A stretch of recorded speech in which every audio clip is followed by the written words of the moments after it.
warm good morning to all of you, and welcome to the TA training at the University of Toledo for our new graduate students. I'm Dr. Patricia Komuniecki. I'm Vice Provost here at the University of Toledo, and I'm your graduate dean. So Dean of the College of Graduate Studies. So you've been working with many of our staff members as you applied for your programs, and maybe some of you are coming into another graduate program here, so you might know all our staff really well, and it'll be my pleasure to serve you while you are here at the University of Toledo, even though you are all in your own academic colleges. I also wanted to be sure to bring a warm welcome to you on behalf of our new president, Dr. Sharon Gaber. She'll actually have her formal inauguration in about a month, and I'm sure you're all going to be invited to that. It's a wonderful event that we can all participate in. And Interim Provost, Professor John Barrett, Professor of Law, has also asked me to extend his warm welcome to all of you. So I know it's a little different format this year for us because we went to an online orientation instead of a face-to-face orientation for 5 hours on Tuesday. So I'd like to ask for a show of hands of how many of you have already been on the COGS orientation website and maybe done your modules. Just fantastic, it worked. We thought you would like that better, but we did have to capture you for today because there are certain things as you embark on your career as instructors and teachers, as well as graduate students, that you need to know when you're in front of a classroom. And so what we've done is prepared for you today a program that we think will give you some helpful suggestions as to how you can be successful in the classroom and maybe handle situations that you might not have anticipated. How many of you have taught before, and maybe in some capacity? Oh, great. So you can share your tips. If we don't say something that you think worked really well for you, be sure to add an extra comment. This is an informal interaction to some extent. We'll try to get you out of here by noontime because I know your time is very precious at this time of year. But we're so excited to see so many of you here. Now, I was going to get a sense of the room because we had about 100 people sign up, and there are clearly more than 100 people here. So how many of you are from the College of Natural Sciences and Mathematics? So yeah, TAs in bio, chemistry, environmental sciences, math. Yeah, so we expect you to be sort of the lion's share, and so this, for many of you, is your home building. How about the College of Languages, Literature, and Social Sciences? So English, mostly English, some history, Soc, Psych. Did I miss any? Yeah, what's your area? Geography, so the Department of Geography and Planning. And yours was? Great, great. And so let's see, what else? Do we have any students here from the Judith Herb College of Education? You're holding down the fort, just a couple of you for the whole college, so welcome to you. And anybody from the College of Business and Innovation? We don't usually have too many. Yeah, a couple. That's great. And let's see, how about the College of Pharmacy and Pharmaceutical Sciences? We usually have, oh yeah, that sounds about right, about 20 or so students, so welcome to you.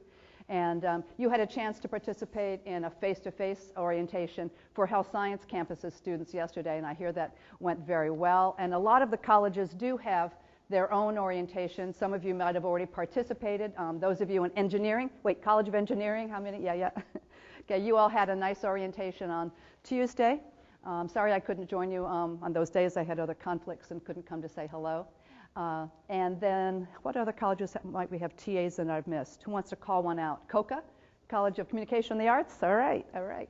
So you're in the Masters of Music Performance. Excellent, excellent. Who else? We don't have TAs in the College of Medicine and Life Sciences, and we don't have TAs in the Colleges of Nursing, and I'm going across campus in my mind to see who I've missed. So who have I missed out? Some area I've missed out? No, that's the gang. Okay. Well, welcome to all of you. And as you know, some of you, you should already have your teaching assignments, and I hope you do. And so some of you might be in front of a lecture room like this, if you're doing history or sociology or something like that. Many of you will be in small laboratory environments with 18 to 24 students, and that can be a different environment because it's a very interactive environment. And so they're kind of different skill sets that you'll need to be successful in those types of environments. And for those of you that have taught before, you probably know some of the things that we're going to share with you today, but hopefully you'll still get some new information that you'll find very helpful. And first of all, I want to say how exciting it is to be have the opportunity to be in front of a classroom. I mean, some of you might not be thinking about this as part of your professional skill set. Some of you may not be thinking of academic careers. How many of you think you're going to be professors someday? Oh, great. And I hope that's true. The national trends are showing it's not as common anymore.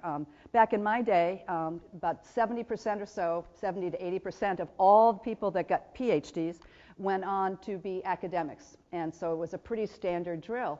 Now we find that that number is much, much lower. Depending upon which survey you look at, it might be as low as 20% or even 10% in some disciplines.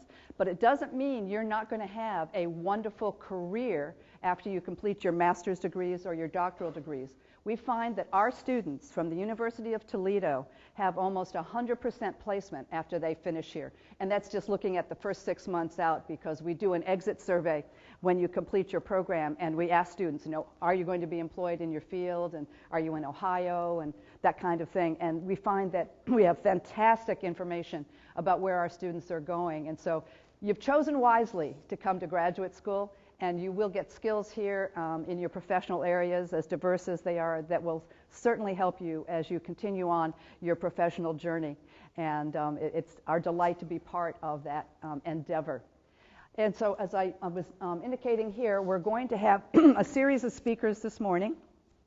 And we have people coming from different areas of the university. So some are going to give you information on certain guidelines and things like that that we need to attend to, but important things we need to attend to. Making sure that when you're in front of a classroom that people are attentive, but also that people are respectful of you and each other. And that might not be something you've thought about. You've been more concerned like, will I get that information right? Will my content be perfect? Will I be able to communicate clearly and distinctly to the students?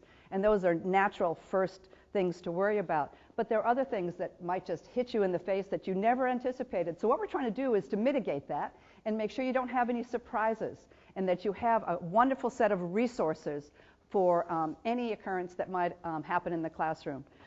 I've been teaching for almost 35 years. I've been at the University of Toledo almost that long, well, actually that long. And I've been doing research and teaching for all those years. I'm a professor in biological sciences, and I've taught intro bio, small labs, large labs, parasitology, graduate courses, mentored graduate students, mentored undergraduate students. And I can tell you, it's a wonderful time to have that opportunity to share in your students' lives. And so today we'll start giving you some tips on how to be successful TAs. And keep in mind, we might be getting back in touch with you later in the term, because we're hoping to have what we would call a professional development workshop. Because sometimes you get so much information in these first few weeks before term, a lot of it just sort of goes by the wayside.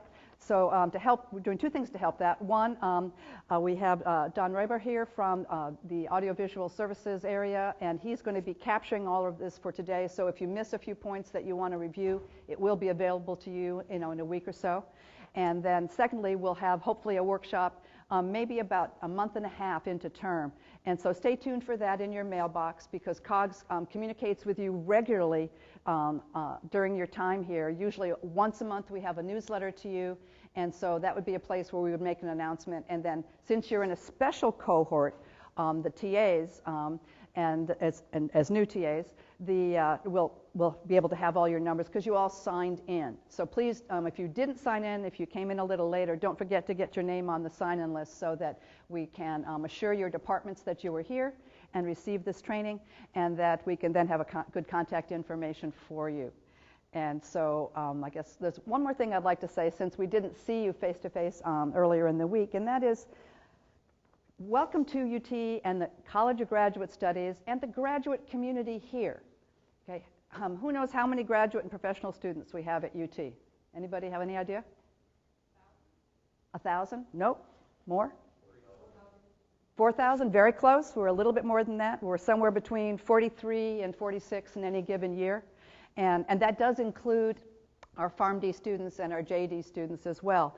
But primarily, it's graduate students in research, and some professional master's programs, and then in our doctoral programs, one of our 40 doctoral programs across 12 colleges. So we have a really vibrant graduate community of scholars here at the University of Toledo, and you're now joining that group. So congratulations on your admissions to UT, congratulations on admissions to the particular program of interest for you, and don't hesitate to contact the Graduate Studies. Anytime you have any concerns, we're only an email or a phone call away, and we have a staff ready to assist you at any time.